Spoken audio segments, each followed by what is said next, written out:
அஸ்ஸலாமு அலைக்கும். உங்களோடு இப்போது பேசுவது உயிரோடு இருக்கும் ஒருவன் இல்லை, இந்த மண்ணுக்குள் புதைக்கப்பட்டு கிடக்கும் உங்களுக்கே தெரிந்த ஒருவன்தான். நான் இறந்த நாளை நினைத்தால் என் உடம்பை கழுவினார்கள், என் கண்களை மூடினார்கள், என் கைகளை மார்பில் கட்டினார்கள்.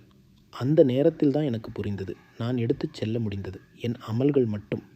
நான் வாழ்ந்தபோது பணம், பதவி, பெருமை, அதுக்காக ஓடியவன் நான். சின்ன விஷயத்துக்கே கோபம், யாராவது மேலே போனால் பொறாமை, என்னை தாண்டி பேசினால் பகை.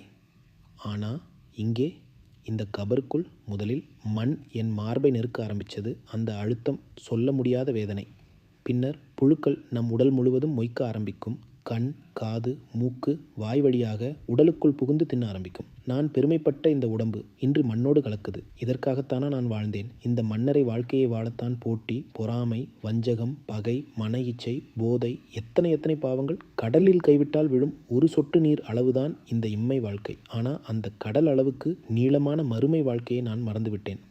பணம் என்று அலைந்தேன். அதை இம்மையிலேயே செலவு செய்தேன். ஆனால் மறுமைக்கு நன்மைகளை சேமிக்க மனம் இல்லை. ஆனால் குர்ஆன் என்ன சொல்கிறது? செல்வமும் பிள்ளைகளும் இந்த உலக வாழ்க்கையின் அலங்காரம். நிலைத்திருக்கும் நற்காரியங்களே உன் இறைவனிடத்தில் சிறந்த பலன். சூரா அல்-கஹ்ஃப் 46வது வசனம். ஆனால் நான் அதை கவனிக்கவில்லை. இப்போது யாரும் உதவிக்கு வராத அந்த இருட்டில் நான் என் அமல்களோடு மட்டும். அந்த நாளில் செல்வமும் பிள்ளைகளும் பயன் தராது, அல்லாஹ்விடம் சுத்தமான இதயத்துடன் வந்தவர்களைத் தவிர.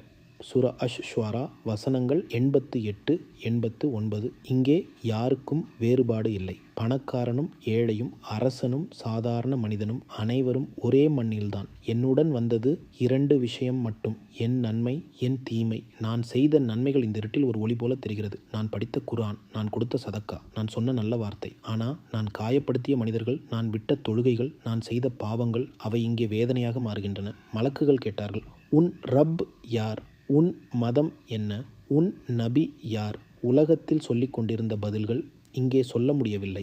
ஏன்னா இங்கே நாக்கு பேசாது, அமல்கள்தான் பேசும். நிரந்தரமற்ற இந்த உலக வாழ்க்கை ஒரு சோதனைதான். அழியக்கூடிய பொருட்களை விட்டு நிரந்தரமான மறுமை வாழ்வுக்கான நற்காரியங்களை சேகரியுங்கள். தொழுகையை பிடியுங்கள், குர்ஆனை படியுங்கள், சதக்கா செய்யுங்கள், பகையை விடுங்கள், மன்னியுங்கள், யாரையும் துன்பப்படுத்தாதீர்கள். ஏனெனில் உங்கள் உடல் மண்ணோடு கலந்தாலும் உங்கள் நன்மைகள் மட்டும் உங்களை விட்டு பிரியாது. இது உங்களை நினைவூட்டி இருந்தால் இந்த வீடியோவை உங்கள் அன்புக்குரியவர்களுக்கு பகிருங்கள். ஒரு ஷேரால் ஒருவருக்கு நேர்வழி கிடைக்க உதவலாம் இன்ஷா அல்லாஹ். இந்த வீடியோ பிடித்திருந்தால் கமெண்டில் ஆமீன் என்று எழுதுங்கள். அல்லாஹ் நமக்கு நல்ல முடிவை தருவானாக. ஆமீன்.